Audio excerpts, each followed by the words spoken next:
মৃত্যুর বিভীষিকায় যখন হাহাকারে ভরে ওঠে দিক বিদিক, সেই হাহাকার নিশ্চিহ্ন করে দিতে হাজির হয় খ্যাপা ঠাকুর। বিরিঞ্চিপুর গ্রামের নৃপেন্দ্রবাবুর বাড়িতে কি হয়েছিল সেই রাতে? কেনই বা ভয়ঙ্কর মৃত্যু হলো নৃপেন্দ্রনাথ বাবুর ছেলে এবং নাতির? রক্ত চামুন্ডা তবে কি এবার সত্যি জেগে উঠবে? জানতে হলে শুনতে থাকুন আমাদের আজকের গল্প, রক্ত চামুন্ডার জাগরণ।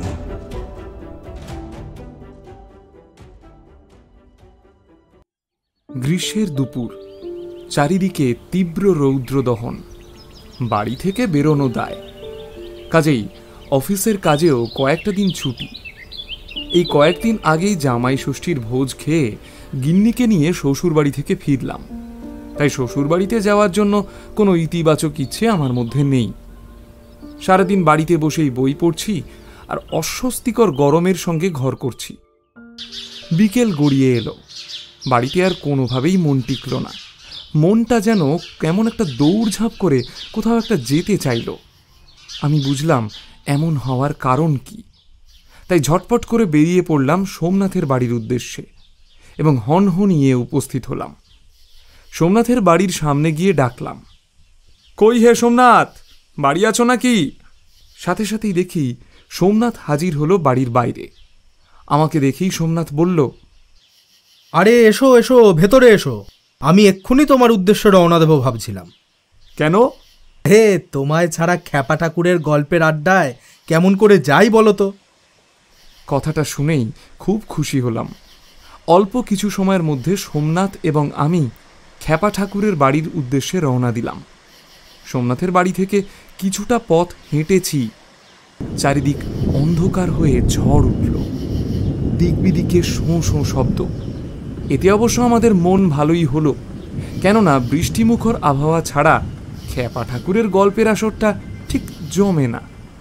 ঠাকুর প্রকৃতিকে বড্ড ভালোবাসেন। তার জীবনের কত সহস্র রহস্যের সাক্ষী এই প্রকৃতি। বৃষ্টির ফোঁটায় ফোঁটায় কত স্মৃতি তার মনের কোণে দোলা দিয়ে বেড়ায়, তা তাকে দেখলেই বোঝা যায়। আর এই সুযোগে আমাদেরও আসরটা বেশ জমে ওঠে। খ্যাপা ঠাকুরের সেই জীবন্ত স্মৃতিগুলো আমাদের কাছে গল্পের রসদ যোগায়। সে যাই হোক, আমরা তাড়াতাড়ি পা চালালাম।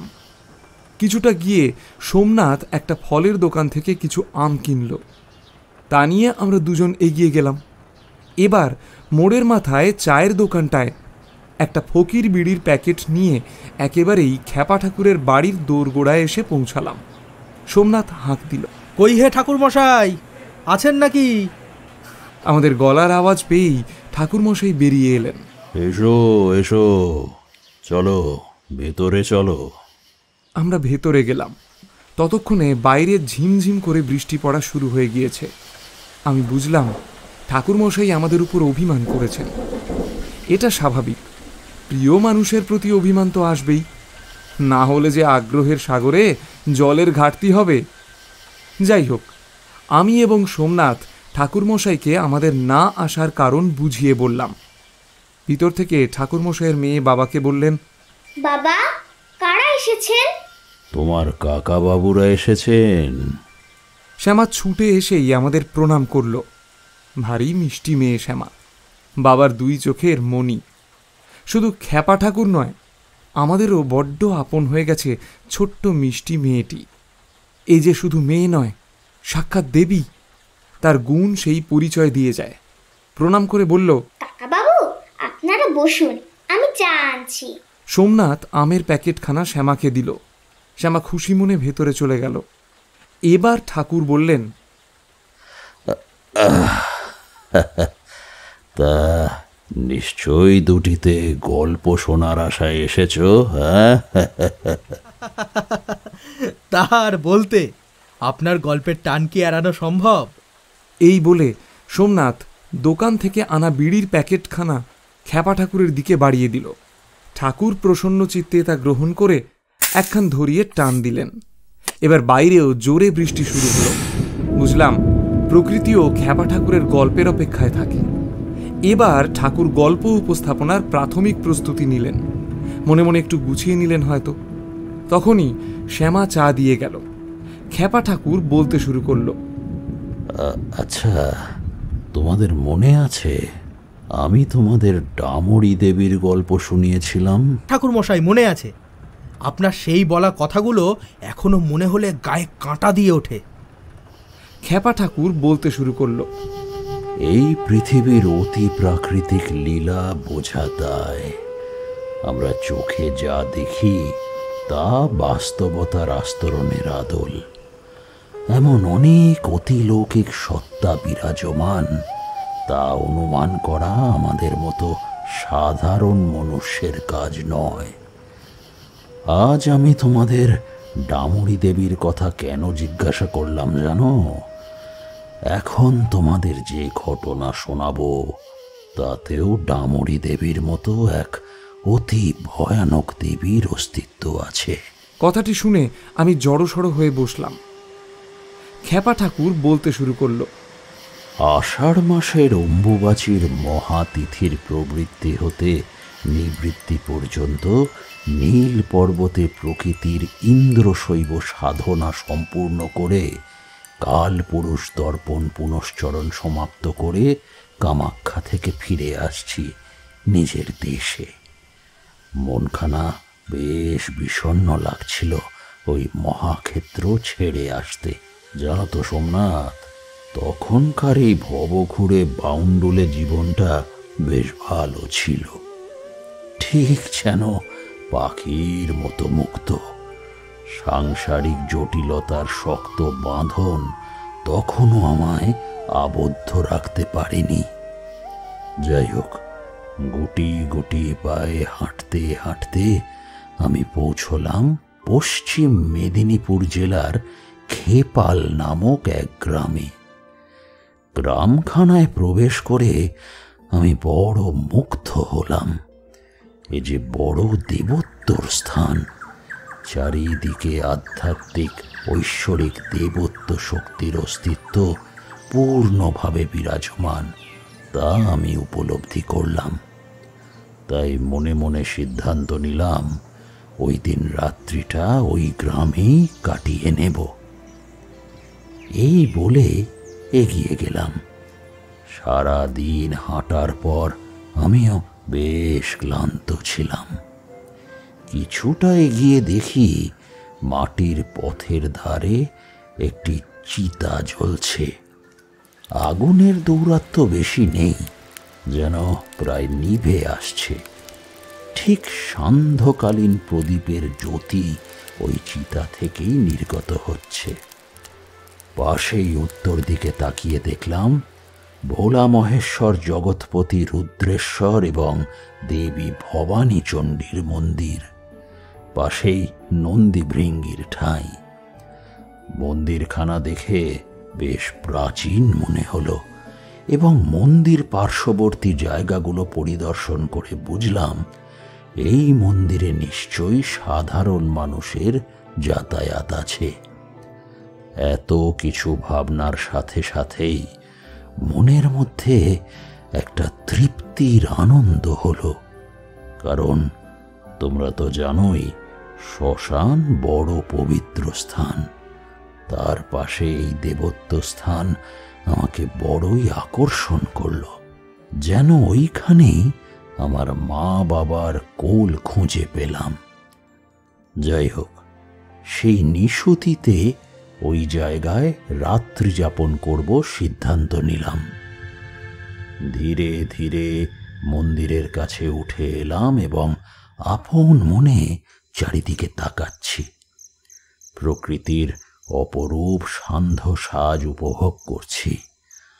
এমন সময় দেখলাম অস্পষ্ট অন্ধকারে কেউ একজন আসছেন। পাশে এলে বুঝলাম ইনি এই মন্দিরের পূজারী। তিনি অবশ্য আমাকে প্রথমে দেখে একটু চমকেই গিয়েছিলেন। পরক্ষণেই স্বাভাবিক অবস্থায় ফিরে মৃদু স্বরে বললেন, কে আপনি? কোথা থেকে এসেছেন? আমি বললাম, আগে ঠাকুরমশাই, আমি এক ভবঘুরে সাধক। এখান থেকে সেখানে ঘুরে বেড়াই। আমার নাম কালীকৃষ্ণ চক্রবর্তী, তবে আমাকে সবাই খ্যাপা ঠাকুর বলেই জানে। তিনি এতক্ষণে আমাকে ভালোভাবে পা থেকে মাথা পর্যন্ত দেখে বললেন, আপনি সেই পরোপকারী সিদ্ধ সাধক, মায়ের কোলের বেটা খ্যাপা ঠাকুর? আমি বললাম, ওই আর কি, শুধু মা বলে ডাকতে জানি, বাকিটা তাঁর ইচ্ছে। তিনি বললেন, আজ্ঞে ঠাকুর, আমি এই মন্দিরের পূজারী। মন্দিরে সন্ধ্যা আরতি দেখানোর জন্য এসেছিলাম। আপনি একটু বসুন, আমি আরতিখানা সেরে নিই। এই বলে তিনি পুজোর সকল জোগাড় করে সন্ধ্যা আরতি প্রদর্শন করলেন দেবতার উদ্দেশ্যে। আমি মহাদেব এবং দেবী ভগবতীকে প্রাণ ভরে প্রণাম করলাম।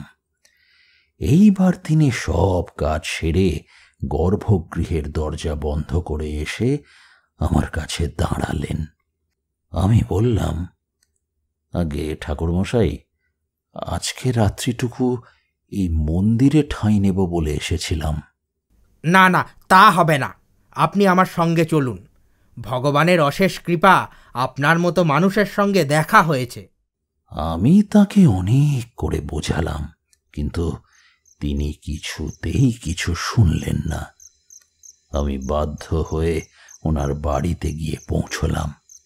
উনি বাড়িতে পৌঁছেই বাড়ি শুদ্ধ সবাইকে ডেকে আমার সাথে পরিচয় করিয়ে দিলেন। ঠাকুর মশাইয়ের ভরা সংসার, ছেলে নাতি বৌমা সবাই আছে বাড়িতে। ওনার স্ত্রী আমাকে পা ধোয়ার জল দিলেন। আমি হাত পা মুখ ভালোভাবে ধুয়ে বাড়ির অভ্যন্তরে প্রবেশ করলাম। ওরা আমাকে সান্ধ্যকালীন আহার হিসেবে কিছু খাবার গ্রহণের জন্য বলেছিলেন, কিন্তু আমি একেবারে রাতে পেট ভরে খেয়েছিলাম ওদের বাড়িতে। ঠাকুরমশাই বড় ভালো মানুষ এবং সম্ভ্রান্ত। কথায় কথায় আলাপচারিতায় উনি ওনার নাম বলেছিলেন মৃত্যুঞ্জয় মিশ্র। উনি বর্তমান খেপাল গ্রামের ওই রুদ্রেশ্বর জিউর মন্দিরের পূজক এবং ওনার ছেলে গৃহদেবী খেপালি মায়ের সেবক। পুরো গ্রাম মিলিয়ে মোট 139 ঘর যজমান। সব কিছু মিলিয়ে বেশ সুখেই ছিলেন মৃত্যুঞ্জয় বাবু। আশেপাশে ওর খুব নামডাক। খেপালি মায়ের কৃপা ও কীর্তির গুণগান আশেপাশের বহু গ্রাম জুড়ে বিস্তৃত। কথায় কথায় রাত বাড়ল। খাওয়া দাওয়া শেষ করে ঘুমোতে গেলাম আমার জন্য নির্ধারিত কক্ষে। সত্যি বলতে কি জানো তো, মানুষের আতিথেয়তা ও নিষ্ঠাভরা সেবা সকল ক্লান্তি মুছিয়ে দেয়। এবার খ্যাপা ঠাকুর একটু থামলেন। ঠাকুরের কথা শুনতে শুনতে কতক্ষণ আগেই আমাদের চা খাওয়া হয়ে গেছে। এবার খ্যাপা ঠাকুর শ্যামাকে জোরে হাঁক দিয়ে বললেন, ওয়া শ্যামা, মারে দুটো মুড়ি মেখে দিয়ে যাস তো। হ্যাঁ বাবা, দিচ্ছি। জানো তো, সেই রাতে খুব স্বস্তিতে আমার ভালোভাবে ঘুম হয়েছিল। ভোর রাতে একবার ঘুম ভেঙেছিল। চারিপাশে পাখিদের কুহু কুহু কুজনে বেশ ভালোই লেগেছিল। আমি ঘুম থেকে উঠে একটু বাইরের দিকে ভোরবেলার প্রাকৃতিক সৌন্দর্য উপভোগের জন্য বেরিয়েছিলাম। সূর্য পূর্ব দিকে রক্তিম আভা নিয়ে উঠেছিল। এই মনোরম পরিবেশের মায়া কাটিয়ে আমি যখন মৃত্যুঞ্জয় বাবুর বাড়িতে ফিরলাম, তখন এক আশ্চর্য বিষয় দেখে আমি অবাক হলাম। একজন মধ্যবয়স্ক মানুষ মৃত্যুঞ্জয় বাবুর পা জড়িয়ে কাঁদছেন এবং বলছেন, আমাদের বাঁচান ঠাকুর, মা খাবারে দোহাই লাগে, আপনি আমাদের রক্ষা করুন, রক্ষা করুন ঠাকুর, রক্ষা করুন।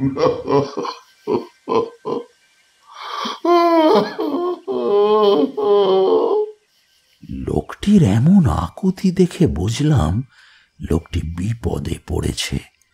মৃত্যুঞ্জয়বাবু ওনাকে অনেক করে বোঝানোর চেষ্টা করছেন, কিন্তু তিনি অবিরামভাবে কেঁদেই চলেছেন। এবার আমি মৃত্যুঞ্জয়বাবুর কাছে এগিয়ে গেলাম এবং জিজ্ঞাসা করলাম, ঠাকুরমশাই, কি হয়েছে? ইনি এত কাঁদছেন কেন? ঠাকুরমশাই আমাকে বললেন, এনার নাম নৃপেন্দ্রকৃষ্ণ দত্ত। এই গ্রাম থেকে 3টে গ্রাম পরে বাড়ি। ইনি আমার যজমান। ওনার বাড়িতে পরপর 1 সপ্তাহের মধ্যে 2টি মৃত্যু ঘটেছে। তাই উনি আমার কাছে এমন দুর্গতির কারণ ও সমাধান জানতে এসেছেন।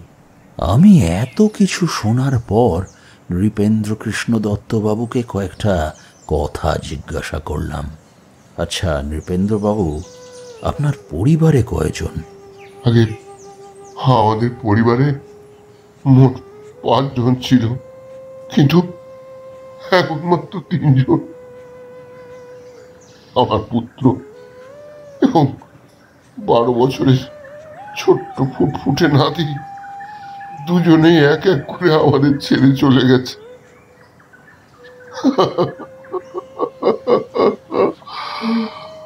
কি সুখে বাঁচবো ঠাকুর, কি নিয়ে বাঁচবো?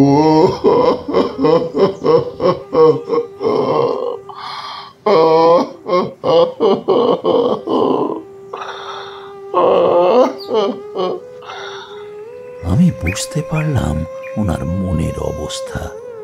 একজন সন্তানহারা বাবার বুকে কতখানি যন্ত্রণা অনুভূত হয় তা আমি জানি। আচ্ছা নৃপেন্দ্রবাবু, আপনার পুত্র এবং নাতির মৃত্যুর কারণ কি আপনি কিছু জানেন? মানে আমি বলতে চাইছিলাম, ওদের কি কোনরূপ অসুখ হয়েছিল? না, তবে একটা বিশেষ বিষয় কি জানেন? দুজনেরই মুখ দিয়ে রক্ত উঠে মারা গেছে। এই কথাখানা শুনেই আমার কেমন যেন সন্দেহ লাগলো। আমার মন বলতে চাইল আমার একবার ওদের বাড়িতে যাওয়া দরকার। আমি বললাম, নৃপেন্দ্রবাবু, আমি কালীকৃষ্ণ চক্রবর্তী। আপনি যদি কিছু মনে না করেন, আমি একবার আপনার বাড়িতে যেতে চাই। উনি একবার মৃত্যুঞ্জয়বাবুর মুখের দিকে তাকালেন। মৃত্যুঞ্জয়বাবু সাহস দিয়ে বললেন, নৃপেন্দ্রবাবু, আপনি এনাকে আপনার বাড়িতে নিয়ে যান।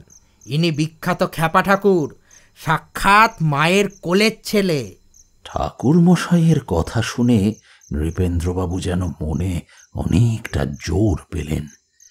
এবার আমি নৃপেন্দ্রবাবুর সাথে ওনার বাড়ির পথে রওনা দিলাম। পথে যেতে যেতে জিজ্ঞাসা করলাম, আচ্ছা নৃপেন্দ্রবাবু, এই দুর্ঘটনাগুলো কবে ঘটল? নৃপেন্দ্রবাবু বললেন, আগে ঠাকুর, আগের সপ্তাহে শনিবার আমি সকালে একটু কাজে বেরিয়েছিলাম। আমার ফিরতে রাত হয়েছিল।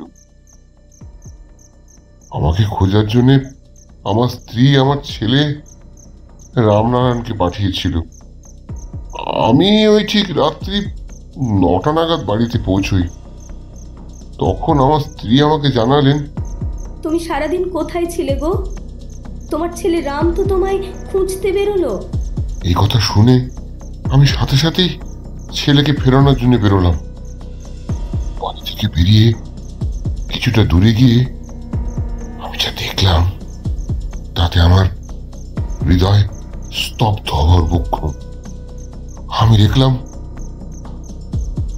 পাশের 3 মাথার মোড়ের রাস্তায় আমার ছেলে মুখ থেকে অনবরত রক্ত বেরোচ্ছে, আর সে কষ্টে ছটফট করছে।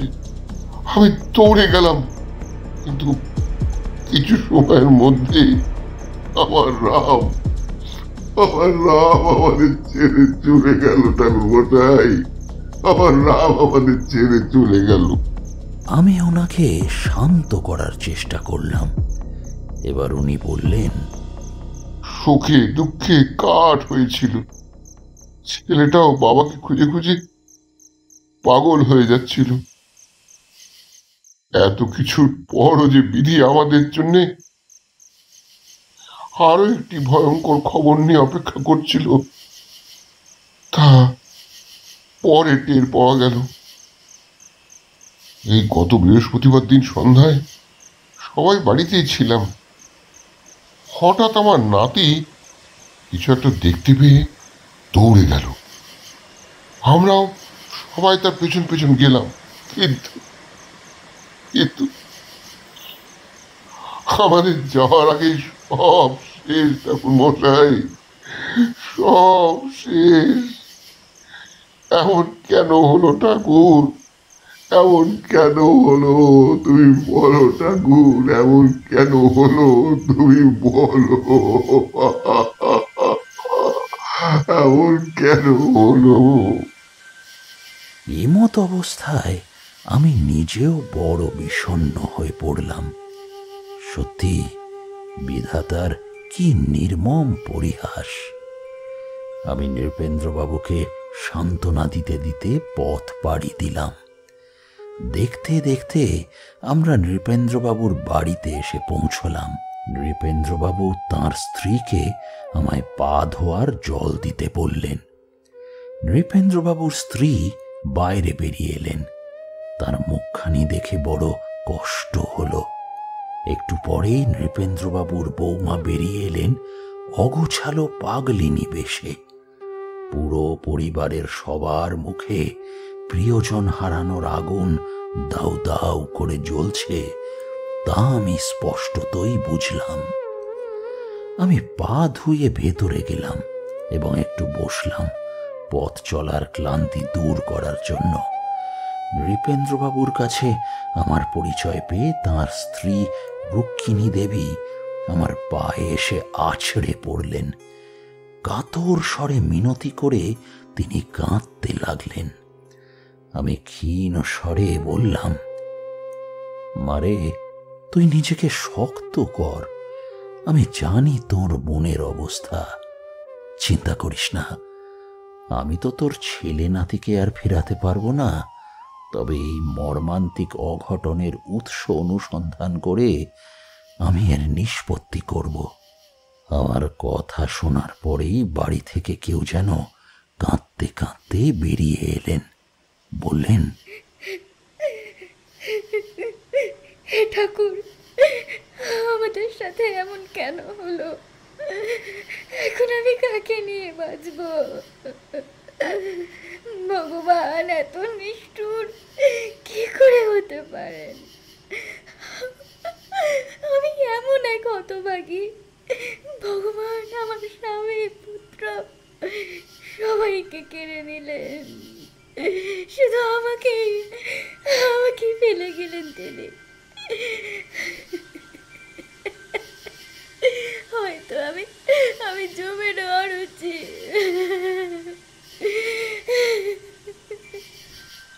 এই বলে এক অল্প বয়সী তরুণী গৃহবধূ আমার পায়ে এসে কাঁদতে কাঁদতে লুটিয়ে পড়লেন।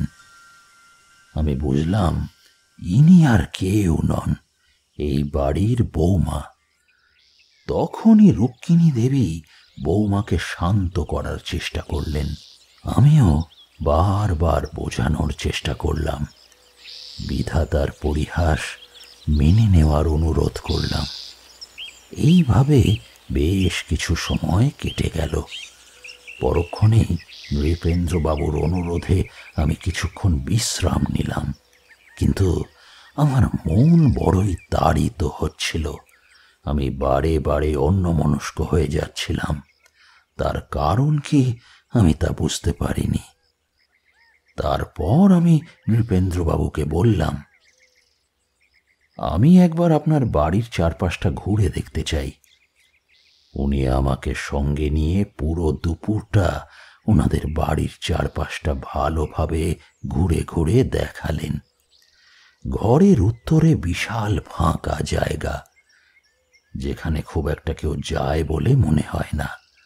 পশ্চিম দিকে বড় বড় দুটো আম গাছ এবং বেশ কিছু ফলের গাছ। পূর্ব প্রান্তে জবা, নিম, করবী এবং আরও রংবাহারি ফুলের গাছ আছে।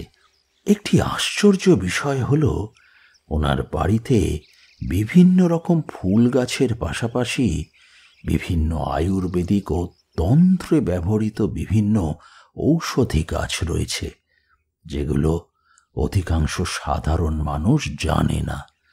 যেমন ধরো বানবৎস, সপ্তচণ্ডাল, লালগদ, স্বর্ণচাপা, আকন্দ, ঈশ্বরমূল, লাল বাকস, কালো ধুতুরা, ভূতপুচ্ছ, লাল মনসা, তেশিরা মনসা, আরও এরকম বহুবিধ গাছ। তবে আর একটু অবাক হলাম আর একটু পূর্ব দিকে এগিয়ে। আমি দেখলাম একসঙ্গে তাল বেতালের গাছ। আমি একটু বিস্মিত হলাম। সাথে সাথেই সোমনাথ জিজ্ঞেস করল, আচ্ছা ঠাকুরমশাই, আপনি তাল বেতাল গাছ দেখে হঠাৎ বেশি বিস্মিত হলেন কেন? ঠাকুরমশাই আবার গল্পে নিমজ্জিত হলেন। তন্ত্রশাস্ত্রের প্রয়োগ বিধিতে যে সকল বৃক্ষর উল্লেখ আছে তার মধ্যে তাল বেতাল অন্যতম। রুদ্রাগ্নি তন্ত্রে বলা আছে, তাল বেতাল বৃক্ষ সাধনায় সাধক অনন্ত মারণ ও বিদ্বেষণ শক্তি লাভ করে এবং এই তাল বেতাল দ্রব্যকে ব্যবহার করে উহাদের মধ্যে তন্ত্রসত্তার জাগরণ ঘটিয়ে নৃমুণ্ড দেবীকে আহ্বান করা যায় এবং তাকে দিয়ে সকল অপূর্ণ কাজ সম্পন্ন করা যায়। এবার আমি নৃপেন্দ্রবাবুকে জিজ্ঞাসা করলাম, আচ্ছা, এত গাছ কে লাগিয়েছে? উনি বললেন, আমার বৌমা গাছ লাগাতে খুব ভালোবাসে, ওই লাগিয়েছে। কথাটা শুনে ভালো লাগলো, কারণ জেনে বা অজান্তেই যেভাবেই হোক না কেন, যারা গাছ, ফুল, প্রকৃতি এবং শিশুদের ভালোবাসে তারা অনেক সরল হয়। কিন্তু এই গৃহবধূর জীবনে ভগবান কেন এমন অভিশাপ নামিয়ে আনলেন ভগবানই জানেন। জগজ্জননীর লীলা বোঝা বড় দায়। ওই খেপির মাথায় কখন কি যে ঘোরে ওই জানে। কাকে রাখে, কাকে মারে, সে শুধু সেই জানে।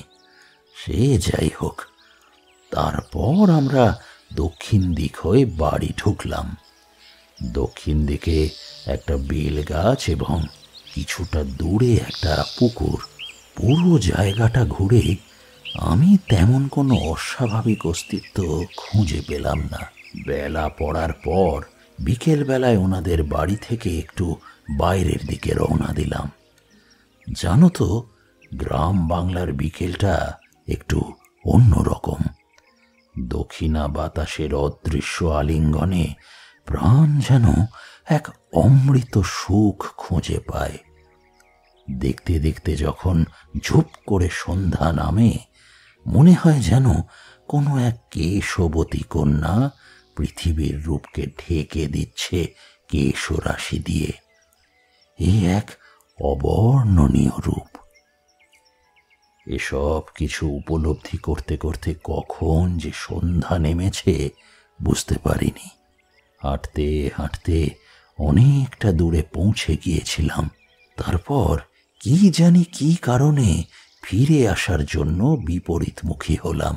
কিছুটা পথ আসার পর যখন নৃপেন্দ্রবাবুর বাড়িতে ঢোকার আগের সেই 3 মোড়ের রাস্তাটির কাছে এসে উপস্থিত হলাম, আমার মনে পড়ল নৃপেন্দ্রবাবুর ছেলে ও নাতির কথা। হঠাৎ করেই চারিদিক থেকে একটা কুৎসিত কদাকার অন্ধকার জমে এলো। সান্ধ্যকালীন মুহূর্তকে যেন পরিপূর্ণ অমাবস্যার গভীর নিশীতে পরিণত করল। আমি বেশ বুঝলাম এই ত্রিমুখী 3 মোড়ের রাস্তায় নিশ্চয়ই বিশেষ কিছু ব্যাপার আছে। আমি আর বেশিক্ষণ ওখানে থাকিনি। আমি ফিরে এলাম। যখন নৃপেন্দ্রবাবুর বাড়িতে ফিরলাম, দেখলাম তিনি মাথায় হাত দিয়ে বসে আছেন। তখন সন্ধ্যা গড়িয়ে প্রায় রাত নেমে গেছে।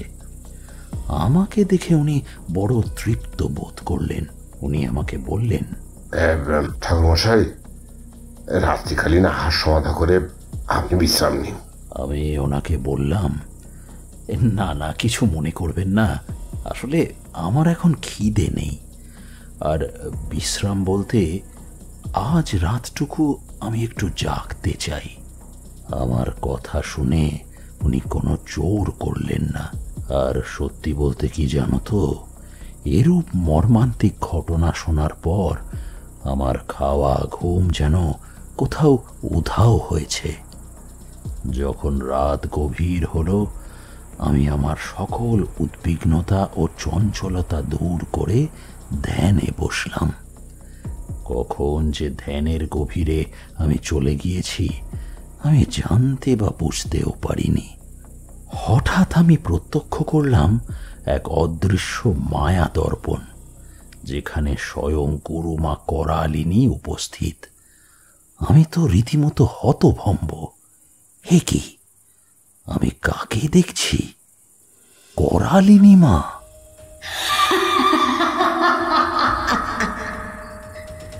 হ্যাঁ রে পোড়া মুখ, এতদিন কি শিখলে? এই মৃত্যুগুলোর কারণ খুঁজে পাচ্ছিস না? ধর ধর ধর, কি শিখলে?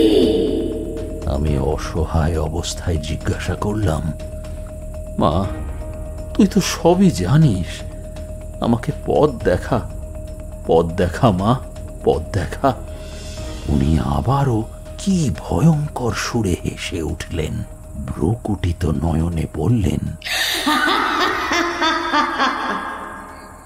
পোড়া মুখ, এটা জানিস না? শোন, ওই দুটোকেই মেরেছে রক্ত চামুন্ডা। আরো মরবে, বুড়ো বুড়ি মরবে, খুব শীঘ্রই মরবে, মরবে মরবে। বিষচণ্ডী ওদের গিলে খাবে।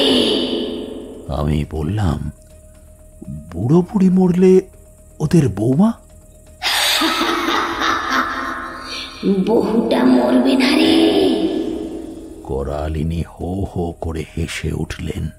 কেন, সবাই মরলে বউটা কিভাবে বাঁচবে? এই জায়গায় আমার তীব্রভাবে সন্দেহ জেগেছিল। তারপর করালিনী তাচ্ছিল্য স্বরে বললেন, কেন রে হারাঘাতে, তোকে সব বলবো কেন? তুই নিজেই বোঝ। আমি করুণ সুরে বললাম, মা, মা, এই অবলা জীবগুলো কেন মরবে? এর কি মুক্তির কোনো উপায় নেই? কেন মা ওদের এই দুরবস্থা? মা, মা, এদের মুক্তির পথ দেখা, মা, মুক্তির পথ দেখা। ওদের রক্ষা করতে কেউ পারবে না রে। যদি বাঁচাতে চাস তবে অষ্টভৈরবের বীজ ১৬ লক্ষ জপ করে উগ্র ভৈরবের হোমাগ্নি শেষে চিতা পরমান্ন রান্না করে রক্ত চামুন্ডা ও বেশ চামুন্ডার উদ্দেশ্যে নিবেদন কর। এই বলে গুরুমা করালিনী বিকট আওয়াজে হাসতে হাসতে অদৃশ্য হলেন। এইবার আমার ধ্যান ভাঙল। আমি স্বাভাবিক অবস্থায় ফিরে এসে ভাবলাম, আচ্ছা, এই গৃহের সবার মৃত্যু অবশ্যম্ভাবী হলেও বৌমার মৃত্যু নয় কেন? তবে কি বৌমা এই বিষয়ে যুক্ত আছে? কিন্তু বৌমাকে দেখে তো এমন কিছু মনে হয়নি। এই সব তখন ভাবছিলাম। কিছুটা সময় কেমন ভাবে কেটে গেল জানি না। তারপর পাখির ডাকে বুঝলাম ভোর হয়ে এসেছে। কিছু সময় পরেই নৃপেন্দ্রবাবু এসে আমাকে বললেন,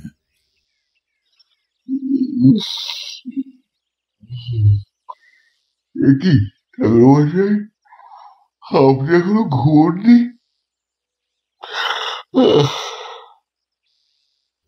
আমি বললাম, না। এইবার আমি ওনাকে বললাম, দেখুন নৃপেন্দ্রবাবু, আমি আপনাকে একটা কথা বলছি, শুনুন। তবে আগেই বলে রাখি, ভয় পাবেন না। ঈশ্বরের উপর ভরসা রাখুন। আপনাদের উপর কোনো সাধকের কুদৃষ্টি পড়েছে, যিনি আপনাদের সবাইকে হত্যা করতে চান, এবং ওই সাধকের প্রেরিত অপশক্তি আপনার নাতি এবং পুত্রকে হত্যা করেছে। আমার কথাখানি শোনা মাত্রই নৃপেন্দ্রবাবুর প্রায় অচৈতন্য হয়ে যাওয়ার অবস্থা। আমি ওনাকে শান্ত করে বললাম, দেখুন, ভয় পাবেন না। আমি তো আপনার ছেলে এবং নাতিকে ফেরাতে পারবো না, তবে আপনাদের অবশ্যই রক্ষা করব।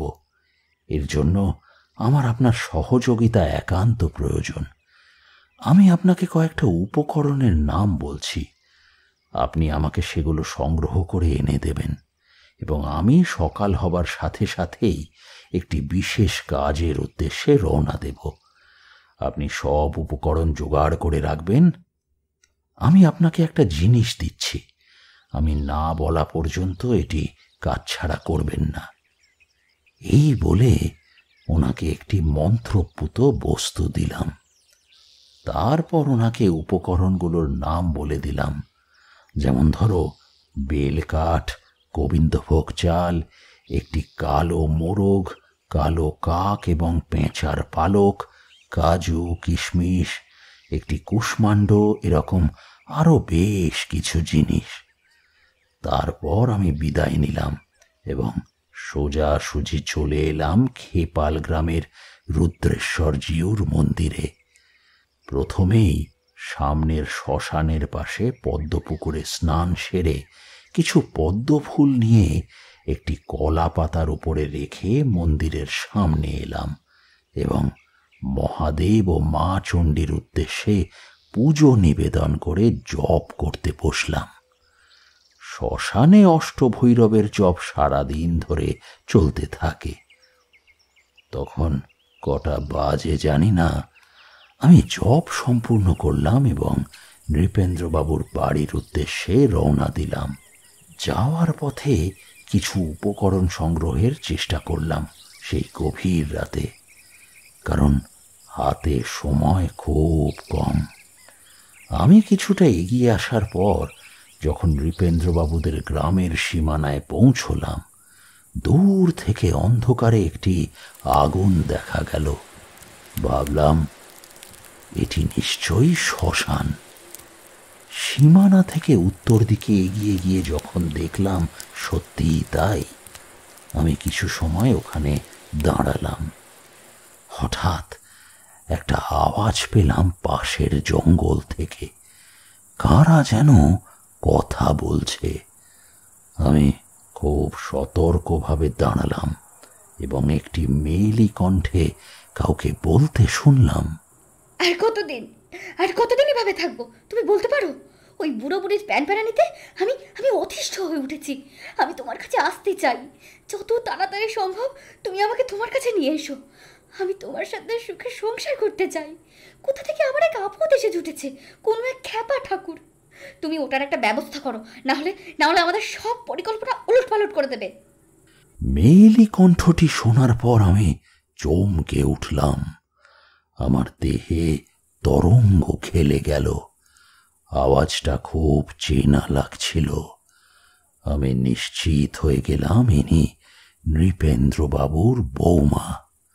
সাথে সাথেই পুরুষ কণ্ঠটি বলে উঠল, তুমি চিন্তা করো না, কালকেই আমি ওই দুটোকে শেষ করব বিষচণ্ডীকে আহ্বান করেই, আর ওই খ্যাপার ভবলীলা সাঙ্গ করব। তুমি চিন্তা করো না, ভোর হয়ে আসছে, তুমি ফিরে যাও। আমি আড়াল থেকে সবটা শোনার পর পুরো বিষয়টা আমার কাছে জলের মতো পরিষ্কার হয়ে গেল। আড়ালে কিছুটা সময় দাঁড়িয়ে গেলাম। দেখলাম নৃপেন্দ্রবাবুর বৌমা ওই অপরিচিত ব্যক্তিটির কাছে ঘনিষ্ঠ অবস্থায় ছিল। সেখান থেকে উঠে সন্তর্পণে বাড়ির পথে রওনা দিল। আমি বাড়ির বাইরে কিছুটা সময় অপেক্ষা করলাম। দেখতে দেখতে সকাল হলো। এই সকালটা একটু অন্যরকম ছিল। দূরে সব যাত্রীদের বলহরি হরিবোল, বলহরি হরিবোল প্রতিধ্বনিতে মুখরিত হয়ে উঠছিল। বুঝলাম কেউ একজন মারা গেছে। আমি সকাল হওয়ার সাথে সাথেই নৃপেন্দ্রবাবুর বাড়িতে গেলাম এবং তাকে ডাকলাম। নৃপেন্দ্রবাবু বেরিয়ে এসে বললেন, হ্যাঁ ঠাকুরমশাই, বলুন। আমি বললাম, সব জোগাড় যন্ত্র হয়ে গেছে তো? তিনি বললেন, হ্যাঁ ঠাকুরমশাই।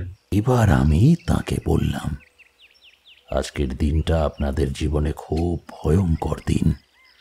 আপনি এবং আপনার স্ত্রী কোনো অবস্থাতেই পাশের 3 মোড়ের রাস্তাতে রাত্রিবেলা যাবেন না। এই কথা বলে আমি উঠলাম এবং আবারও একটু বাইরের দিকে গেলাম আরও কিছু বস্তু সংগ্রহের জন্য। দেখতে দেখতে বেলা বাড়ল। গ্রামের শ্মশানের সব যাত্রীরা সবাই যে যার মতো বাড়ি ফিরে গেল। আমি সারা দিন এখানে ওখানে ঘুরে ফিরে বিভিন্ন উপকরণ সংগ্রহ করে নৃপেন্দ্রবাবুর বাড়িতে পৌঁছলাম। দেখতে দেখতে সন্ধ্যা নামল। আমি নৃপেন্দ্রবাবুকে ডাকলাম এবং বিশেষভাবে সাবধান করলাম যাতে রাত্রিবেলা কোনো অবস্থাতেই উনি এবং ওনার স্ত্রী ওই 3 মোড়ের রাস্তায় না যান, কেননা আমি জানতাম বাড়িতে থাকাকালীন ওনাদের কোনো ক্ষতি হবে না। এই বলে সব উপকরণ একটি বস্তায় ভরে নিয়ে আমি পাশের শ্মশানে উপস্থিত হলাম। পাশেই দেখলাম গনগনিয়ে চিতা জ্বলছে। উপকরণগুলো নিচে নামিয়ে রেখে আমি প্রথমে বেদি প্রস্তুত করলাম। অষ্টদল পদ্ম আর ভৈরব যন্ত্র আঁকলাম শ্মশানের ছাই দিয়ে এবং সাথে একটি যোগিনী যন্ত্র স্থাপন করলাম। এরপর শ্মশান বন্ধ, মাতৃজাগরণ, ঘট স্থাপন, শ্মশান চিয়ান, রক্তকুল্লকা আহ্বান এবং নিশি বন্দনা সমাপন করে আমি উগ্র ভৈরবের হোম শুরু করলাম। প্রথমেই বিল্ল আঠা, রক্তকরবী, শ্বেত করবী এবং হলুদ করবী আহুতি দিলাম। এরপর গুলঞ্চ এবং পঞ্চশস্য আহুতি দিলাম হোম কুণ্ডে। এরপর আকন্দ এবং ধুতুরা আহুতি সমাপন করে পঞ্চশস্য আহুতি প্রদান করতে লাগলাম। এইভাবে এক একটি উপকরণ আহুতি দেওয়া শেষ করে আমি যজ্ঞ সম্পূর্ণ করলাম। এতক্ষণ কোনো বিপদ আসেনি। বিপদ ঘটল তার কিছু পরেই। এবার আমি এগিয়ে গেলাম জ্বলন্ত চিতার দিকে। শ্মশানের চিতার পাশে পড়ে থাকা একটি মাটির খোলস নিয়ে তাতে কিছুটা ঘি ঢেলে ওই চিতাকুণ্ডেই প্রথম আহুতি দিলাম মাগুর মাছের রক্ত দিয়ে। এবার একটি ভালো মাটির পাত্রে বাতাসা, ভোগের চাল, কাজু, কিশমিশ, দুধ, গুড় সব কিছু মিশিয়ে পরমান্ন প্রস্তুত করতে লাগলাম। এতক্ষণ পরে বুঝতে পারলাম বহুদূর থেকে কোনো এক অতি বিধ্বংসী সত্তা তীব্র আওয়াজের সাথে এগিয়ে আসছে, কিন্তু প্রতি মুহূর্তে কোনো এক অদৃশ্য শক্তির কাছে হার মেনে ফিরে যাচ্ছে। চারিপাশ কয়েকশো শৃগালের কর্কশ ধ্বনিতে ভরে উঠেছে। পরিবেশের নীরবতা যেন ক্রমেই ম্লান হয়ে আসছে। খানিক পরেই দেখতে পেলাম একসাথে কয়েক হাজার ভয়ঙ্কর রূপধারী প্রেত পুরো শ্মশানটা ঘিরে ধরেছে। সব কিছু তুচ্ছ করে আমি পরমান্ন প্রস্তুত করলাম এবং তা নিয়ে পাশের 3 রাস্তার মোড়ে পৌঁছলাম। সেখানে গিয়ে প্রথমে 3টে মাটির হাঁড়ি বসিয়ে তার ভেতর একটু একটু করে পরমান্ন এবং মাগুর মাছের রক্ত দিয়ে জপ শুরু করলাম। কিছু সময়ের মধ্যেই আকাশ কালো করে রাশি রাশি অন্ধকার পৃথিবীর বুকে নেমে এলো। আমি তাড়াতাড়ি জীবন্ত কাকটিকে মন্ত্রপুত করে ছেড়ে দিলাম। কাকটি সাথে সাথেই মৃত অবস্থায় মাটিতে পড়ে গেল। আমি বুঝতে পারলাম রক্তচামুণ্ডা বিষ চণ্ডী আসছে। চারিপাশে আগুনের লেলিহান শিখা জ্বলে উঠল। কি পচা কুৎসিত গন্ধ! সেই মধ্যরাতেই দিক বিদিকে কাকেদের বিকট আওয়াজ। উহ, সে এক ভয়ঙ্কর মুহূর্ত। শূন্য থেকে নেমে আসছে এক বিশাল দৈত্যাকার নগ্ন নারী মূর্তি। চোখগুলো ঠিকরে বেরিয়ে আসছে। তার চারপাশে সহস্র শকুন। অবারিতভাবে রক্তের বৃষ্টি হচ্ছে আকাশ থেকে। বড় বড় কয়েকটা দাঁত মাংসপিণ্ডে পরিপূর্ণ। শত সহস্র চোখ মাথা থেকে বেরিয়ে আসছে। সে কি ভয়াবহ ভয়ঙ্কর দৃশ্য! সাথে সাথেই আমি জীবন্ত কালো মোরগটাকে হাতে নিয়ে বলি দিলাম এবং তার থেকে 3 ফোঁটা রক্ত বিষ চণ্ডীর উদ্দেশ্যে মাটিতে দিলাম।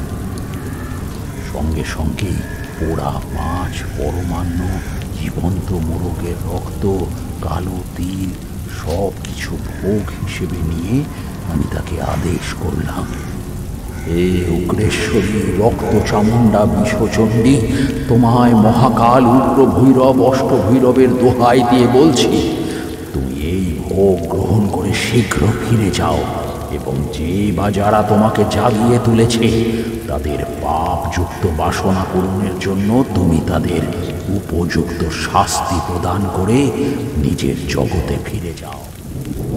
সাথে সাথেই আমার হাতের ভোগপাত্র উধাও হয়ে গেল। আমি তাড়াতাড়ি নৃপেন্দ্রবাবুর বাড়ির উদ্দেশ্যে ছুটে গেলাম। বাড়িতে গিয়ে দেখি পুরো বাড়ি ফাঁকা। আমি খুব চিন্তিত হয়ে ছুটে গেলাম ওনাদের খোঁজে। কিছুটা যাওয়ার পরেই ওদের সঙ্গে দেখা হলো। আমি নৃপেন্দ্রবাবুকে বললাম, আপনাদের বারে বারে বলা সত্ত্বেও আপনারা বাড়ি থেকে বেরিয়েছেন কেন? ওনারা কেঁদে কেঁদে বললেন, আমার বৌমাকে কোথাও খুঁজে পাচ্ছি না ঠাকুরমশাই। আমরা স্পষ্ট শুনলাম আমার বৌমা কোনো এক বিপদে পড়ে সেখান থেকে সে খুব আর্তনাদ করছে। এখন কি হবে ঠাকুরমশাই? আমরা আমাদের বৌমাকে কোথায় খুঁজে পাবো? তাকে কি আর ফিরে পাবো না? আমি বুঝতে পারলাম এসব কিছুই ওনার বৌমার বুদ্ধি ওনাদের বাড়ি থেকে আনার জন্য। হঠাৎ একটি তীব্র আর্তনাদ শোনা গেল শ্মশানের কাছের জঙ্গল থেকে। আমরা দৌড়ে গেলাম সেখানে। নৃপেন্দ্রবাবুর হাতে একটি হ্যারিকেন ছিল। তা নিয়ে আমরা শ্মশানের পুকুর পাড়ে পৌঁছে দেখতে পেলাম একজন 30-35 বছরের তরতাজা যুবককে কেউ একজন আধা আধি করে চিড়ে ফেলে দিয়েছে। মাথাটিকে সজোরে আঘাত দিয়ে ভেঙে ফেলেছে। পাশেই দেখতে পেলাম ছিন্ন ভিন্ন দেহে পড়ে আছে নৃপেন্দ্রবাবুর বৌমা। নৃপেন্দ্রবাবু এবং রুক্মিণী দেবী কান্নায় ভেঙে পড়লেন। আমি ওদের সবটা বুঝিয়ে বললাম, আসলে ব্যাপারটা কি জানো তো, নৃপেন্দ্রবাবুর বৌমা এই বিয়েতে সন্তুষ্ট ছিল না। তার আগের প্রেমিক সাধনার দ্বারা তন্ত্রবিদ্যা অর্জন করেছিল।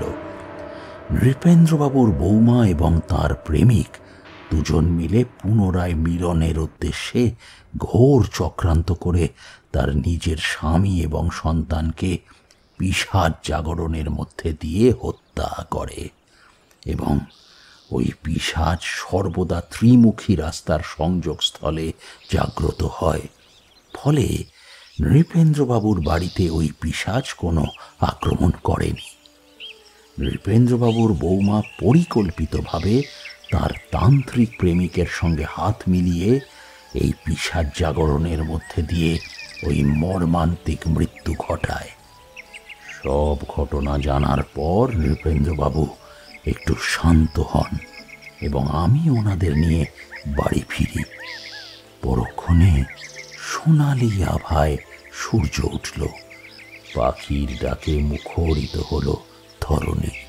নতুন দিনের জাগরণে প্রকৃতি সেজে উঠল নতুন রূপে। সকাল হবার সাথে সাথেই গ্রামের মানুষেরা মৃতদেহের সৎকার করেন এবং আমি তারপর আরো কয়েকদিন ওখানে ছিলাম। ওদের শ্রাদ্ধ শান্তি কর্ম সম্পূর্ণ করে সব কিছু ঠিকঠাক দেখে আবার অজানার উদ্দেশ্যে রওনা দিলাম। ঠাকুরমশাই থামলেন। এত কিছুর পেছনে শুধুমাত্র পুরনো প্রেমের নতুন করে জেগে ওঠা? জানো তো সোমনাথ, মানুষ জাতি তার স্বার্থ চরিতার্থ করবার জন্য সবচেয়ে হীন কর্মটাও করতে দ্বিধাবোধ করে না। আচ্ছা ঠাকুরমশাই, আপনি এমন সব অসাধ্য সাধন করেন কিভাবে? বুঝলে হে সোমনাথ, এই জগতে যে মা বলে ডাকতে জানে তার আবার বিপদ কি। খড়গ নেমে সেও থেমে যায়, সাক্ষাৎ যমও যে মায়ের নামে ভয় পায়, সেও যে মায়েরই দাস। এ তো সত্যি, জগতে মা ছাড়া যে গতি নেই। আচ্ছা ঠাকুর, আপনি এত কিছু শিখলেন কিভাবে, বা কোথা থেকে শিখলেন, কিংবা আপনাকে শেখালেনই বা কে? বাবা, আজ আর নয়, এসব বিস্তারিত কাহিনী পরে কোনো একদিন অবশ্যই শোনাবো। এ যে একদিনের কাহিনী নয়, আমার সমগ্র জীবনের কাহিনী। যাই হোক ঠাকুরমশাই, বৃষ্টি তো কমে গেছে, আজ তাহলে উঠলাম। শুনলেন রক্ত চামুন্ডার জাগরণ। আরও নতুন নতুন রহস্যময় ঐতিহাসিক, আধ্যাত্মিক কিংবা হরর, সাসপেন্স, থ্রিলার, রোমাঞ্চকর গল্প পেতে চ্যানেলটিকে সাবস্ক্রাইব করে পাশে থাকুন। সমালোচনা আমাদের উন্নতির প্রধান মাধ্যম।